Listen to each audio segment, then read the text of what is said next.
Hello everyone. Today I'm doing a bit of a different video from my usual gameplay format, as I want to discuss a topic that's been on my mind for a while as a hero shooter fan. I've gotten a bit sick since my last video, so as you can see, the upload schedule got messed up. I'm already working on my second horror game video, so make sure to stay tuned for that.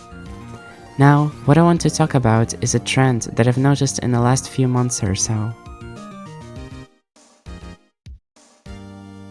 Have you ever opened the YouTube front page and saw a bunch of videos like Marvel Rivals is dying, Overwatch 2 is dying, and then checked back in a month and the same videos would appear over and over and over again? This is something I like to call the dead game phenomenon, and today I'll try to explain the potential reasons why people always seem to like content like this so much, and why at its core, the statement behind it is barely true. One of the biggest reasons behind it, in my opinion, is that hero shooters require a lot of commitment of time and money if you're a collector that likes cosmetics. I've loved Marvel Rivals ever since it came out, but have returned to Overwatch around a month ago just to check out how things are, since a lot of people said that Blizzard has been constantly improving the game ever since Rivals came out. I quickly found out that managing two games at the same time is quite hard. Ranking up requires consistent queuing if you're trying to improve and get a new peak during the season. I bought the Overwatch Battle Pass but had a hard time completing it since the later level rewards require a lot of experience and I would only play the game for around 5 or 7 hours during the work week. It would take me a ton of time to actually progress and get to those rewards. Where does the dead game part come in, you may ask?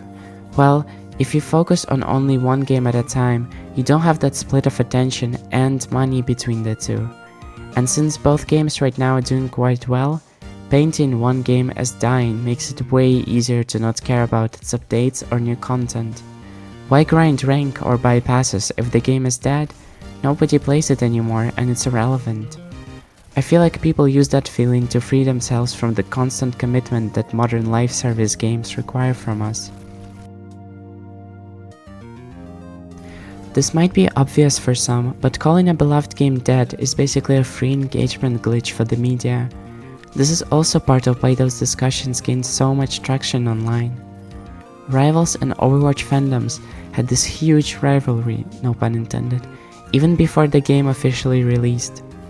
Every time Overwatch has a players drop, there will always be people saying that the game is dying and it's terrible.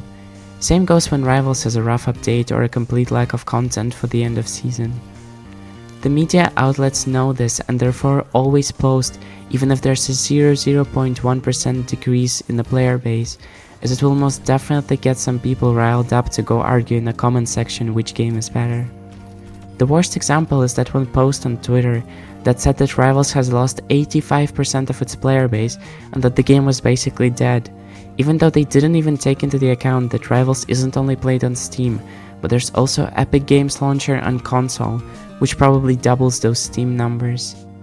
Even then, I feel like people don't realize that Rivals was a gaming phenomenon in the same way Overwatch was, where past players from different multiplayer games were coming to it, as it was the biggest multiplayer release in a while.